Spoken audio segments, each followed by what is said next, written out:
Hello, and welcome to the Moncast. My name is Stevie. And I'm Sam. The current score is 4-2 to Pokemon, and this time we are discussing the 7th episodes, Guardian Angel and Spinarak Attack.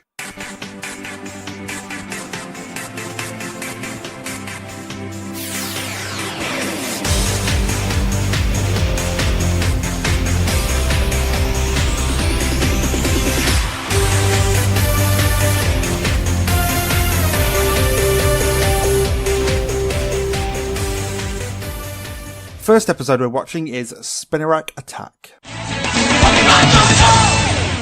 So we're in a city. Yeah. It's not a forest.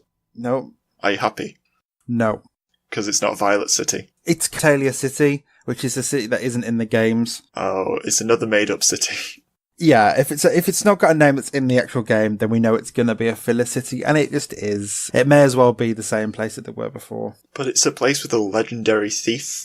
Yeah, I like how it's famous for its exports and a legendary thief. A thief so legendary that Brock from a whole other region knows about him. Quite well informed about him, apparently.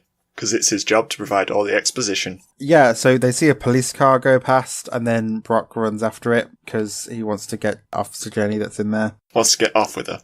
He wants to get the Officer Jenny that's in there, add her to his collection of them, apparently. So he runs after the car, and then falls down, and then a Spinarak appears in front of them, and then Misty screams. Because bugs. Even though bugs are completely different. Like, there's so many different types of bugs. Is it just the fact that they are bug types? It's her thing. Okay. It's like her only thing anymore. Don't you think they seem a little bit more watered down compared to the way they were in Kanto? I don't think Misty's watered down, because otherwise a water Pokemon would be out. What I mean is, like, they don't seem as interesting as they were. They've all gone onto the things that they tend to do. Like, they tend to stick to, oh, Brock likes girls, and Misty likes to tell Ash off, and Ash is the good hero guy. Misty doesn't like bugs, and Brock knows everything, because he's the old one. So it cuts, and we see Team Rocket dressed up in this black gear, sneaking around this large building. Team Rocket's costume is very, very good. Yeah, I like the costume this time around. It's quite nice. But obviously it's based on, we find out soon that they're following in the footsteps of the Black Arachnid, which is apparently the name of this legendary thief that was here a long time ago. Which is weird because he had a Meowth for a partner. Yeah, why was he called the Black Arachnid? Because there's Spinarak here. But that's the police, and he's against the police. Yeah, but it's a Spinarak episode, so he's going to be the Black Arachnid. Okay. That's how it works.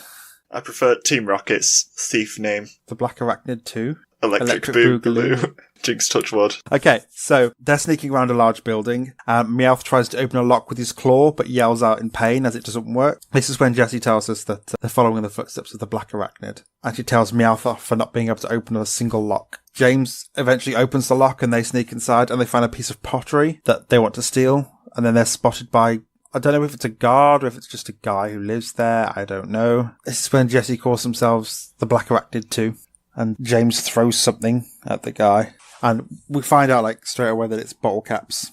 Because Meowth doesn't know Payday, so they have to use bottle caps the whole time. Straight from James's bottle cap collection. Yeah, because we found out in Kanto that he had a massive bottle cap collection. It was his favourite thing. So I guess because Meowth can't use Payday, they've got to throw these bottle caps everywhere. So it cuts to Officer Jenny at this crime scene, seeing these bottle caps. She doesn't know they're bottle caps, though. She says Payday. But, like, if she didn't know that the bottle caps was supposed to be coins, how would she know that it was supposed to be Payday? It's someone imitating the legendary thief, the Black Arachnid. So she says that they need to reinforce the Spinarak webs. As a tactic, kind of doesn't make sense, because we literally get told that they've caught the Black Arachnid, but it turns out to be Ash and Co. Because they got caught in a web half a mile down the road. Like, so are the webs just everywhere? There wasn't a web in the middle of the street. The Spinarak just attacked them. Does Spinarak attack everyone that just walks down the street? I think Spinarak saw them and they were like, oh, it's the main character. Let's drag them into the plot. It's always just the plot finds them. And they're just like, we're gonna do this now. Honestly, it's really bad in this episode. That entire thing. I don't know what it's called, but it is basically,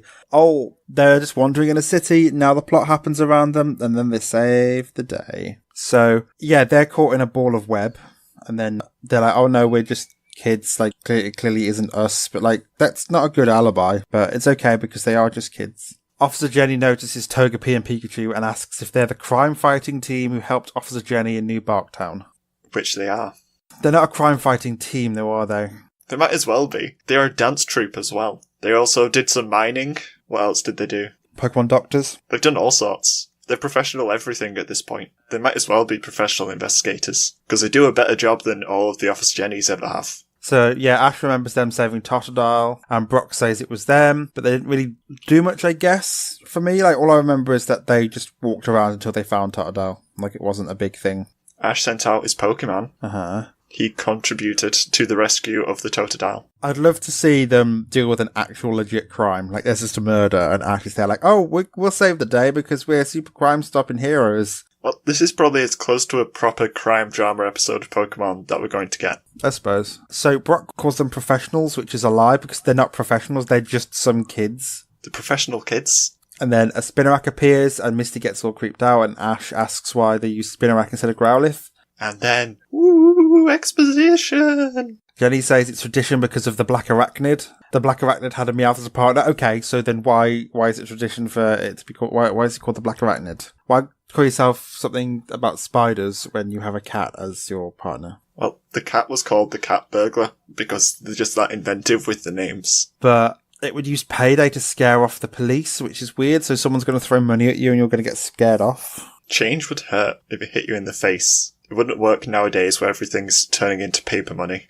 Or just like throwing bank cards. But they originally called it the Black Arachnid with a Spinarak because of Officer Jenny of 8 generations ago, also called Officer Jenny, used a Spinarak. Her Spinarak that she has is descended from the exact same Spinarak.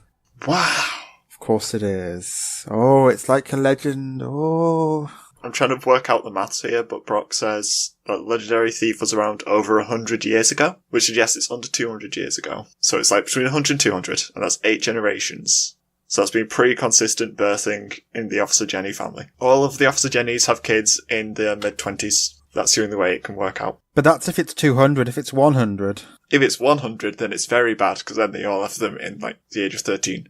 So let's say it's 150. That's still 18. That's still pretty young. It's a lot of teenage pregnancies in the Officer Jenny family. That's a lot of teenage pregnancies. And for police officers, I would have expected better. I still have great respect for Officer Jenny, though. I will say that. Then, just pump some more kids out. We need more police officers. Wait. Do you reckon all of the first names are actually Officer? No, I think Jenny's the last name. Like Joy is the last name. Yeah, and the first name is Officer. Maybe. That's what I like to believe, that they all just call the kids Officer. And all the Nurse Joys are called Nurse. And all the professors are called Professor. They don't have actual first names, it's just named after their job position. Unless they're called, like, I don't know, boat person, which means that they're boat people. Do you reckon Jesse and James are called Jesse and James Rocket? No. Why not? I don't know. We have no evidence to suggest otherwise. Okay, so the kids go to the police headquarters and it's full of Spinarak because random kids could just go in there apparently and be crime fighters. They've been into police stations before. Pikachu went through Growlithe training. Didn't he? So they're pretty loose at these police stations. He also learned how to implement dancing into combat in the last episode. Do you think we're going to see that again? Do you think we're going to see the Bell Loop the Loop or whatever it is? No, it'll be the Pikachu de Loop. I can't wait till we see that in combat. It's going to be so exciting. I'm so excited for it. Finally see all that work Ash put into learning that. It's going to pay off. It's going to be good. It's going to be a payday. Yes. So it cuts to Team Rocket on a clock tower, and Jesse says they need to do a big heist to become like the real Black Arachnid. And James is looking at his bottle cap collection, feeling sad because it's basically down to like 20 bottle caps now. It's like a really small collection. It's really sad. It is dwindling. And Jesse says that unless Meowth learns Payday, then they'll have to keep using his bottle caps to scare people off. And then James gets mad at Meowth for eating out of the priceless pottery that they stole the night before, which is kind of funny because he's just there eating gross junk food out of this pottery, but it just looks like a weird cigarette tray, like ashtray. That's what it looks like to me. An ashtray. So they decide to do a big heist, but what they'll do first is they'll send a letter to the victim telling them that they're going to steal something at this specific time, and then they're going to steal it under their noses. Because then it's more dramatic, more flamboyant. Because then it's like, how do they get away with it because they just said that they're going to do the thing, and then they did the thing. What a show. I suppose it makes sense that by doing that, it's like a power play. They'll be able to say that, like, even the police can't stop them. They gave them plenty of warning that they're going to do the thing, and they can do it anyway because they are the best thieves in the world. Which they are. So then it cuts to Ash and Co, who are just starting a crime fighters meeting thing, apparently. But it's literally just Ash and Co and then one Officer Jenny. Sorry, I'm just remembering the joke that Officer Jenny makes. Which is... She says, we'll be fine as long as we have Pokemon covering our backs. And she turns around and there's a Spinarak covering her back. And I just fell in love with Officer Jenny in that moment. Yep, so their meeting's interrupted by another officer who walks in and says that a black arachnid sent a letter. They have, like, men officers as well. Yes, they do. Lots of them. Why is this meeting literally just one Officer Jenny and 3 children? I don't know. In fact, later on, when they're preparing to fight the black arachnid, why is it just one Officer Jenny and 3 children? Maybe all of the police officers aren't professionals. Well, they're probably more professional than Ash and Co, who are just kids from the street. No, they're kids from New Barktown, where they did a thing, so they're professional. Okay, well, I have problems with that, which we'll talk about later. So, they go to the place where the letter was sent. They find a man who owns this rare trophy, I think it is, or a piece of pottery. It's just a trophy with Pokemon on it. He asks who these children are, and Jenny says they are professional investigators, which they're not. They're 10-year-old kids who walked around one time and found a Totodile. Yep. If it was me, I would have been like, actually, no, this is what we've done, and it's not like we're amazing crime-fighting people, but why are you making out like we're these, like, super professional crime stoppers? Like, you're making out that we're these more important people than we actually are. In fact, this is actually a crime. This is obstructing the course of justice, and this is a crime, and I can be imprisoned for this. Actually, I'm going to just leave now. Thank you very much, bye. But no, they're like, yeah, we're these professional people. We can do this stuff. And it's like, if it was anybody that wasn't Team Rocket, they would have no chance. But it's always Team Rocket. Of course it's always Team Rocket. Because they're the best. They are. We need them, Sam. Without them, we would die. So, the Black Arachnid has said that they will strike at midnight, and the clock goes off at 5 p.m, and the guy's pacing around his trophy whilst Jenny and Ash and Co are all sat there waiting. Ash tells the guy to not worry, as they've never lost a case. I'm like, Ash, stop lying. Okay, he's not lying. They haven't lost a case, but they literally did this thing one time, and it's not really a case. Like, you can say you've won 100% of Pokemon battles, but if you've had one Pokemon battle, that's not really experience. But it's not lying. No, but it's misinformation. Like, it's misleading. That's the one, misleading. Like, this guy feels super confident because they've never lost a case. Like, yeah, but it was 1. That's not good. It's pretty good. Out of 1. 1 out of 1. Yes. They've rescued every Totodile that has ever gone missing under their watch. So, Officer Jenny reassures him, and then it cuts to the evening, and Ash sends out his Pokemon, and Jenny's impressed by all the Pokemon he's got, but she says it's expected since they're all professionals. Like, once again, why are they not saying that they're not professionals? They're just committing to the bit. Okay, Sam, there's a more important point here. Ash only has 5 Pokemon in his team. Mm-hmm. He can have 6. Mm-hmm. Why does he only have 5? Because the others are not important. Why does he only have 5? Because the others are not important. He can have 6. Mm-hmm. And he has 5. Because the budget, it would have been too much to animate 6 of them. He can have a 6th one. Why is he only got 5 in his team? Because he's a bad trainer. Like, we haven't actually seen him do Pokemon stuff lately. Can I be the protagonist, please? I feel like I can do better. I'd actually have 6 Pokemon in my team, and I'd use them, and not just Bulbasaur. Okay, so they're sat waiting, and the clock goes off as it's midnight. Ash says it's past their... Mm-hmm. And Misty and Brock don't have Pokemon anymore. Oh yeah, they didn't send out any of theirs. I guess they're just stood there now to be salad dressing or whatever. Unless you count Togepi. They have a guard's Togepi. No one counts Togepi because it's not really a Pokemon. I'm so sad. Why do we have Ash? Literally 2 gym leaders, and they were like, no, we don't need our Pokemon. Squirtle can go in the pool, that's cool. That's really cool. Because he's the water one. We don't have any other water Pokemon around here, so I guess Squirtle will do. So yeah, Ash says it's past their bedtime, and then Brock, for some reason, just gets so he's like, I don't have a bedtime! Which I think is kind of cute. He just wants to be so grown up. And then he's like, I'm awake, I'm getting up, my legs are asleep, and then he just falls over. So it's been 30 seconds since midnight, and the guy comes into the room all happy that they've succeeded, brings trolleys of food for them to eat and stuff. I'm like, it's been 30 seconds. Like, maybe wait and have breakfast. Don't have a midnight feast because it's been 30 seconds after midnight. But I guess that's what they can do. And there's a funny moment though where Brock says like, the cart is on my hand, which was kind of funny the way he said it. Just the way he said it. It's just the way he says the cart's in my hand. It's kind of funny because I guess they don't care about him now. He's on the floor and useless. So they eat the food and then lights cut out and they hear payday, payday. And it's Jessie, I think, saying that as she's throwing things. And the lights go up and they see these two people stood there under Meowth. And everyone's like, oh my gosh, it's the Black Arachnid. And then Team Rocket do the motto, which literally just reveal exactly who they are. Any and all disguises are completely pointless because they either immediately take them off or immediately do the motto. But they're fun. They notice the gang have been eating food and they get so angry that they've eaten food. Like, it's not the fact that they're eating, it's the fact they haven't offered them anything. Which is kind of funny because they're always starving. We always see them, like, hungry. It's great. They just get so mad about not being offered food. So Team Rocket then reveal what they did, which was that they hid in the attic all day after sending the letter. So even before the Pokemon arrived. Which I guess is a plan you can do, but also it kind of doesn't explain how they're going to escape, which we'll see later. It wouldn't work in any other town because the Growlithe would just sniff them out. But in this town they have Spinarak because that's the Pokemon this episode. We've already seen Growlithe. We don't need to see Growlithe anymore. I prefer Growlithe, but Spinarak is cute still. So Ash asks why Team Rocket are late, and then they say that they fell asleep, which was kind of funny because they can't even be thieves properly. They're not doing a great job of impersonating the Black Arachnid. No, throwing bottle caps and generally being kind of... They are a disappointing sequel. They are. So James uses Payday and throws his bottle caps everywhere as they escape. And Misty's like, oh, it's okay, it's just bottle caps. And you hear James shout from far away, what do you mean just bottle caps? Bless him, he just really wanted his collection back. Also, the idea of Payday as a move is weird, because it's just like, can the Pokemon just conjure up money? That's what I don't get. Like, why don't you just have lots of Meowth that know Payday and have them all, like, stand there and use Payday? It would make money, unless it's all counterfeit money, I guess.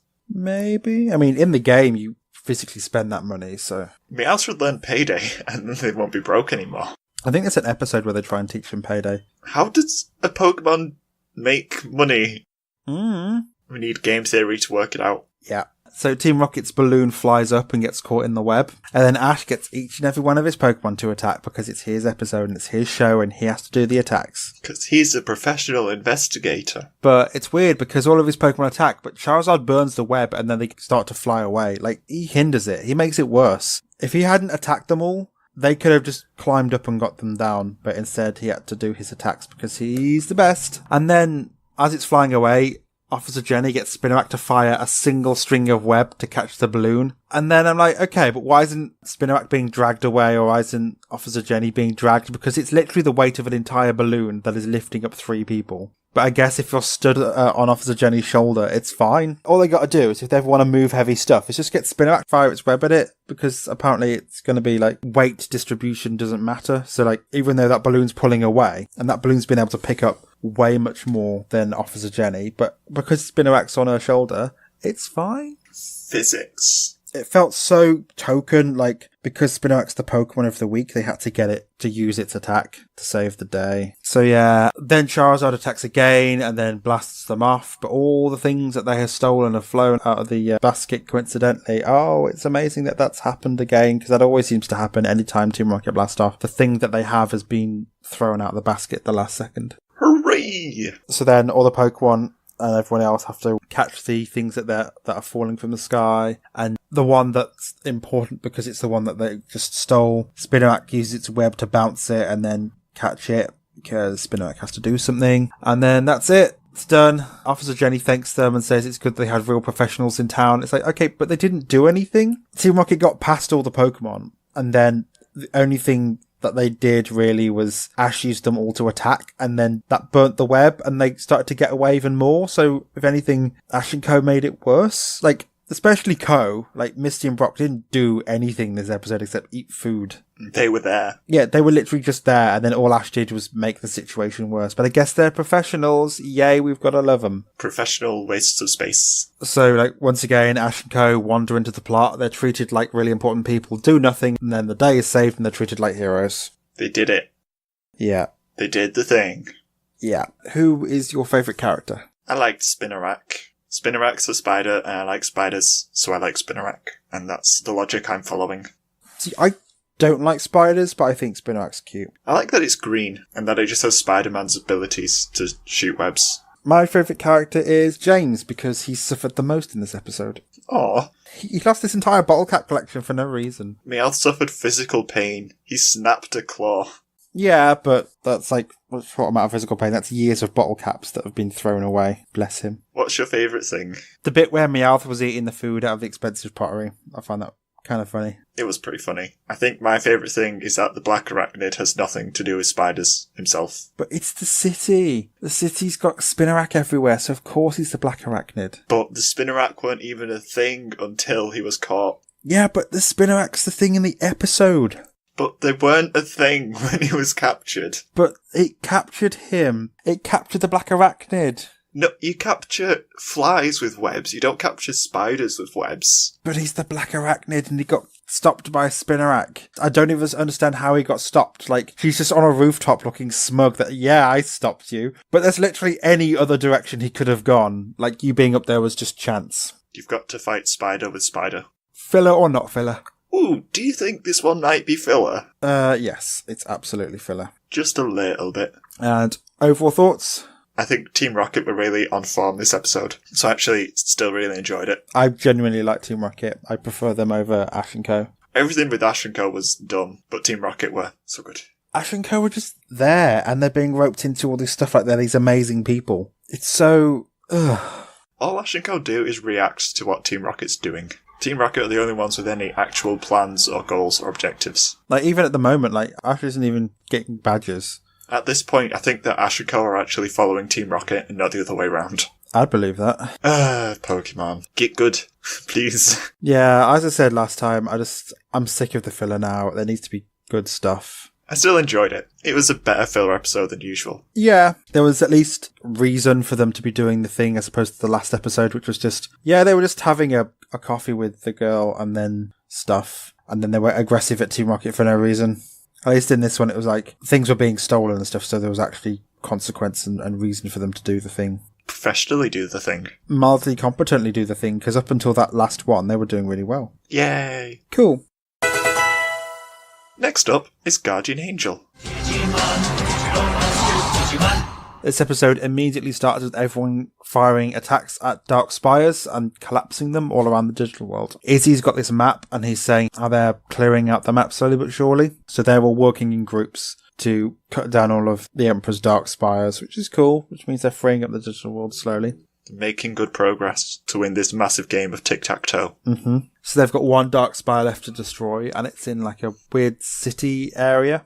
Wait, is this really the last one? Or is it just the last one today? Last one today. Oh, good. I was thinking there was a lot more Dark Spires left over. So the O2 kids are there trying to fight, and they're outnumbered by Gardramon. So what they decide to do is they decide to retreat, and they try to come up with some tactics later on. But as they retreat, like a Gardramon blows up the TV they were escaping in, and Kari and Gatomon are the only two left behind. Which is cool. I like this idea. They've taken the thing that they've been doing for so many episodes, which is go and destroy the Spire, and they've made it so that there is a bit of a risk to it now, and we haven't had this in this season yet, where a kid's stuck in the digital world. Because I know there's other TVs they can escape from, but this is the first time we've had somebody basically stuck. In this one, they're stuck inside a massive dome, aren't they? So they can't get away. I mean, I kind of have issue with it because if there wasn't the dome, like they could have flown away. So I feel like it would have worked with another character instead. I think Cody and Digimon would have been quite good. Well, it shows Digimon drilling around later. They can all fly. They can all escape in their own way. Except Davis, but then who cares about Davis? No one.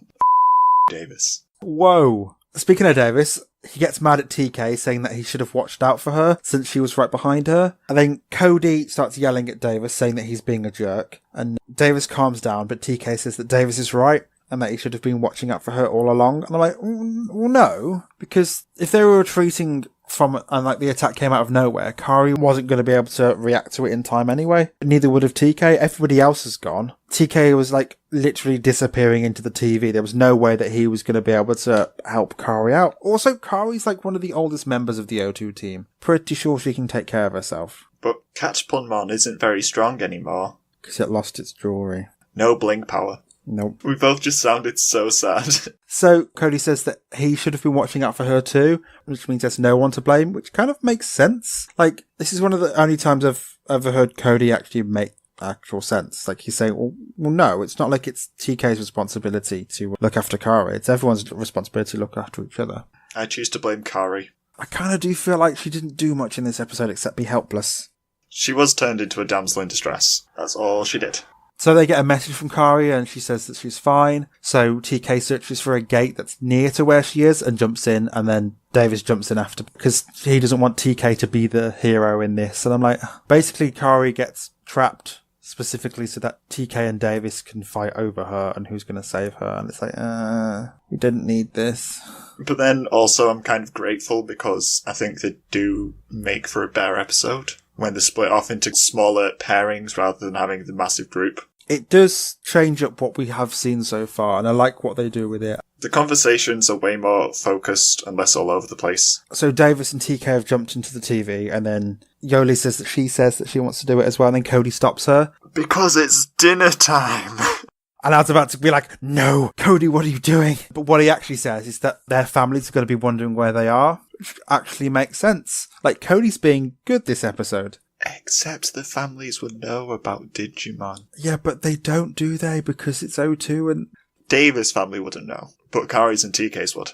So really, it's only Davis' family. But we forgot that because it's O2 and now the Digimon have to be secret again. So they go and deal with the families while TK and Davis go and save Kari. But it cuts to TK and Davis is complaining, saying, what a dumb idea it was to cross the desert with no water. And TK said they didn't ask for them to come along. And then they immediately see the city. So they could have been travelling for, 10 minutes? The regions aren't that big. They're just right next to each other. It makes no sense that they were like, they're in the desert, Davis is complaining that there's no water, and then there's the city. Was that like a minor inconvenience to you then? Time is of the essence. Kari is in danger and all alone. Yeah, so what do? They start fighting about who's the one to go and save her. Because she's the prize that they need to all win, because that's what they need to do, because only one of them can have Kari, even though she's her own person. So Davis flips a coin and says if it's tails, he can go save Kari, and if it's heads, then TK can go. He flips the coin, it lands on tails, and he's like, yeah, I'm going to go, you can stay here, and I don't know what you're going to do. TK swipes the coin and finds out it's tails on both sides, and he says, oh, we used to do the same thing to Matt. Which doesn't seem like a thing TK would do. No, but they needed to add the lines in.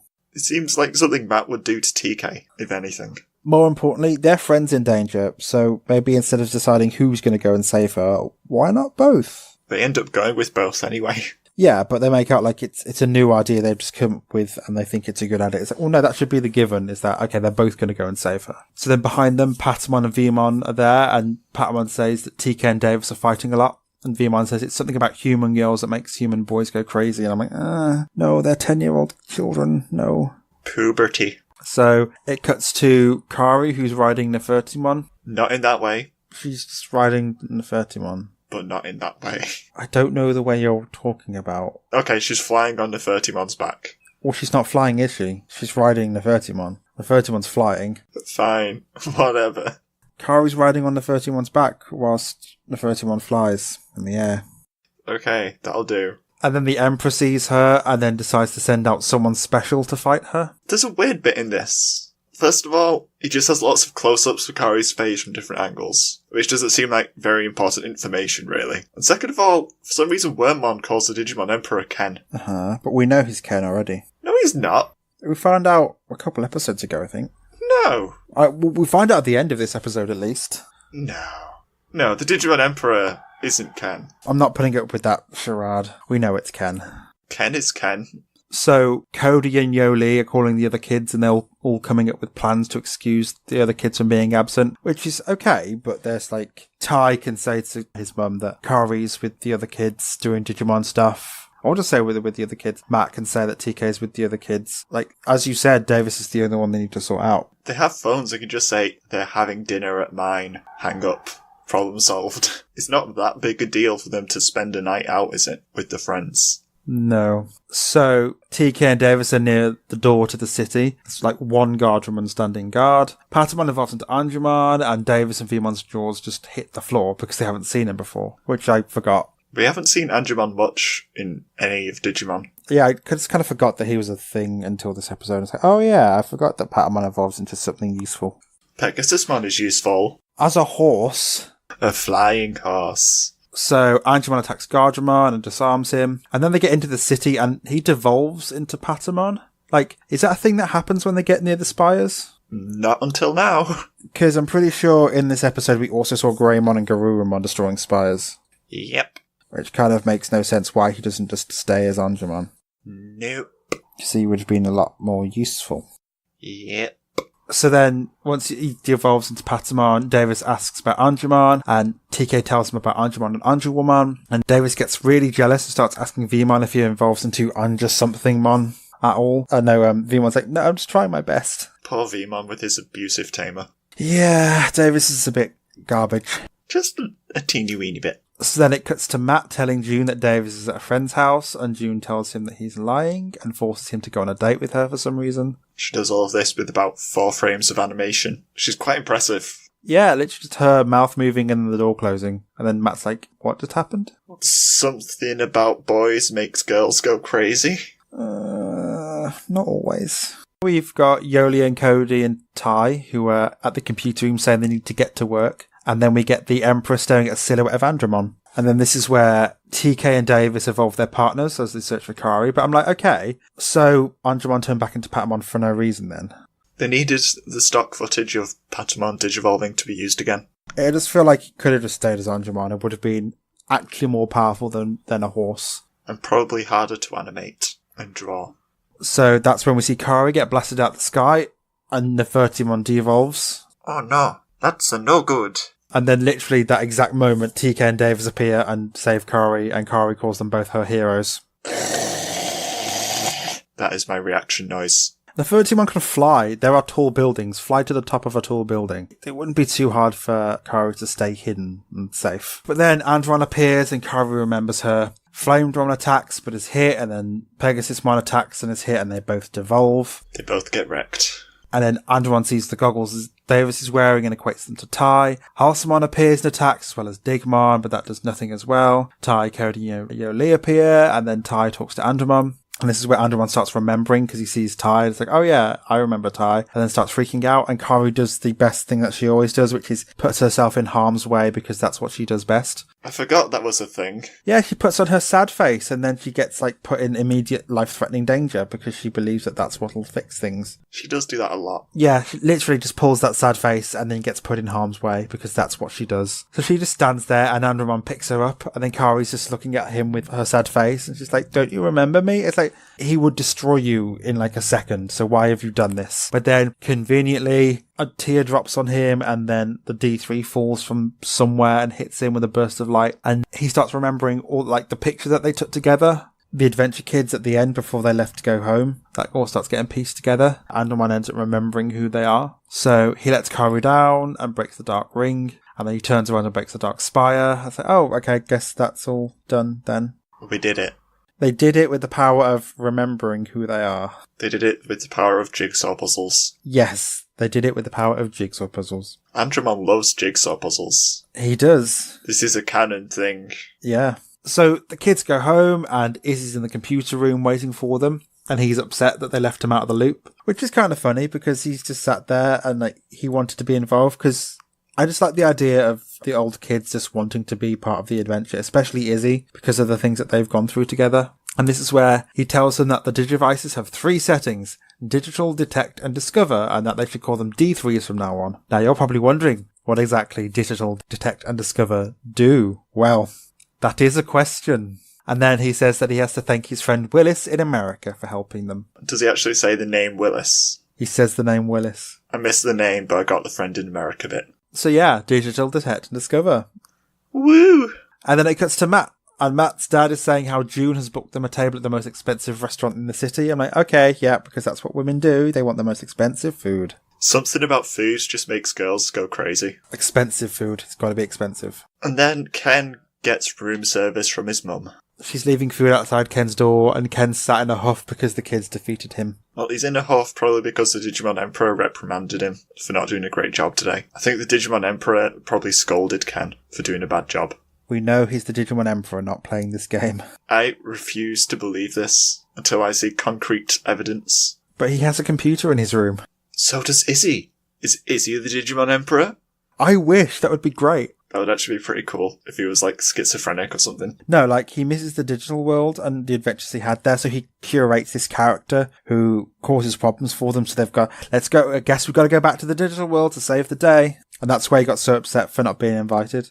Aww. Because like part of his plan is to always be invited, because that's what he's doing. Like he's creating these people who are causing the problems just so he can go back and have adventures. That would actually be pretty fun. And also probably too clever for all of the 8-year-old children watching. Who was your standout character?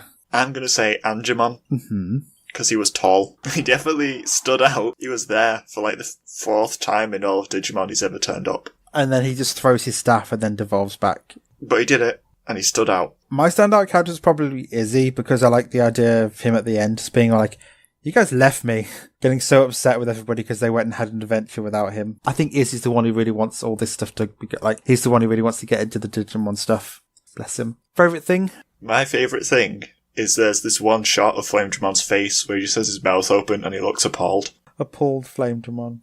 I did share it on Twitter, and it's amazing, and I love it. It's the best face. What's really good is that there was no animation in that shot either. It was literally just him with this face for like 3 seconds at least, and it's a good face. Some of the frames in this show, though, are quite good, because they're quite bad. What was your favourite thing?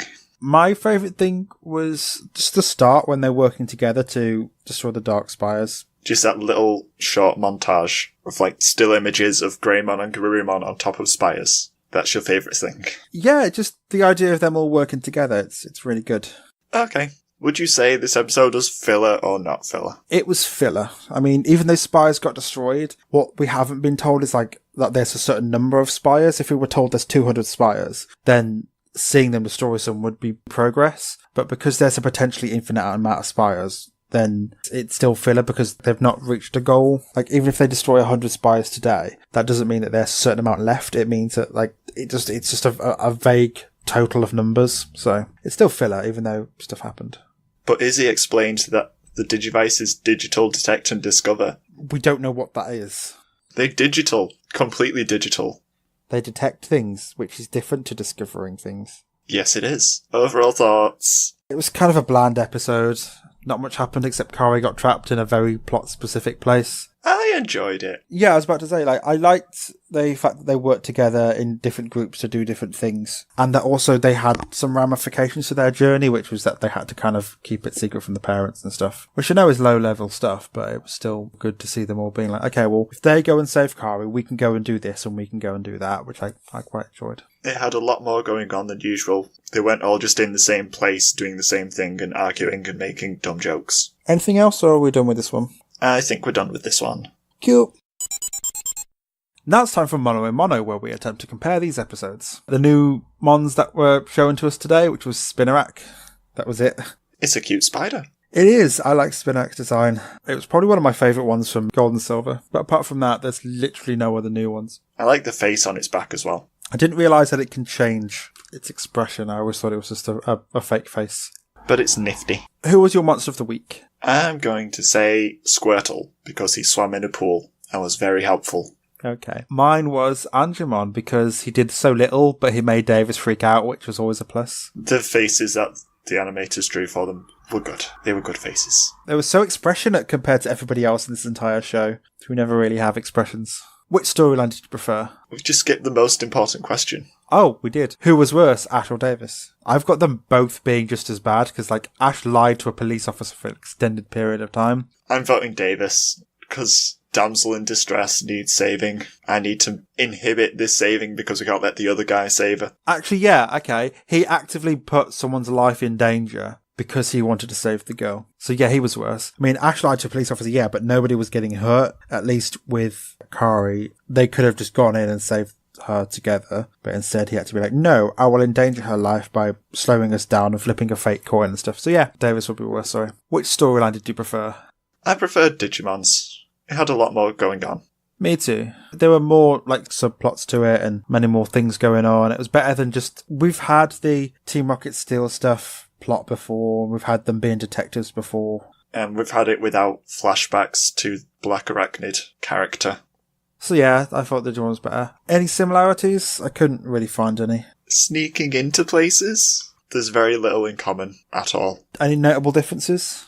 There's very little in common at all. Even though they're still filler, one difference is that Digimon's trying to even show fake progress, but also try and mix it up a little bit. With Pokemon, it's still we go to a vague city and we see a Pokemon, and then Team Rocket do something, and then that Pokemon saves the day. Like, that's the formula for any filler episode of Pokemon. At least with Digimon, it's like they took we go to the Digital World for a day, it's fun, and they were like, no, actually what happens is you're stuck there now. Digimon often just has higher stakes than Pokemon does. Because lives are in danger, when in Pokemon that's rarely the case. Which episode do you think deserves the point? I think that I am going to struggle to choose. Oh, I chose Digimon because Cody was actually decent this time round, and that's noteworthy. He wasn't a potato! No, he wasn't. He was a good kid. He was like, here's the legit reason why this is a problem. Here's the legit solution to the problem. So, yay, look at Cody. It's come so far from rolling a tomato around a plate. I think that I enjoyed watching Pokemon more, though. I found it more fun. You can enjoy that one more, but you could give the point to Digimon for being better. But then it was also just damsel in distress, drivel. I'll agree with you on giving it to Digimon just because I honestly don't think either of them were particularly great. I think this is the first time Cody's been, useful, so I think it deserves a point for Cody being good. They were both fun-ish filler episodes, just not outstanding in any regard, really. Digimon attempted to do something new this time around, but it's still pretty much filler. It was new, but then it also still had the usual problems of Davis being a misogynistic scumbag. Join us again next time, we'll be watching the 8th episodes. Snubble Snubbery and Ken's Secret. What do you think Ken's secret might be? That his hair's dyed. You can listen to more of us on SoundCloud, iTunes, or Stitcher, where we getting reviews and comments. And you can message us via our Facebook, Twitter, with the Wolfthread, and email, which are all linked in the show notes. We're also on YouTube now, where previous episodes are going up daily. And we've also set up a Discord, so you can pop in there and chat with us. And those are in the show notes as well. Thank you for listening.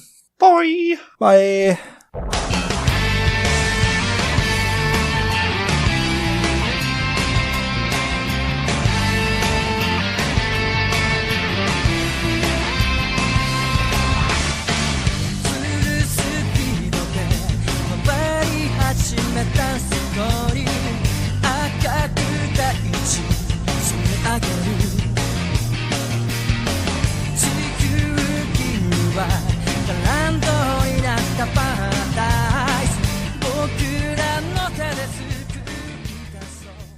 One, 2, 3, 4, 5, 6. bananas. Yeah. Good.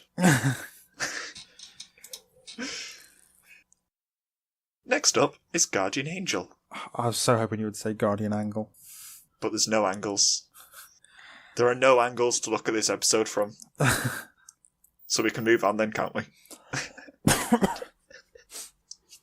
I give up. Okay.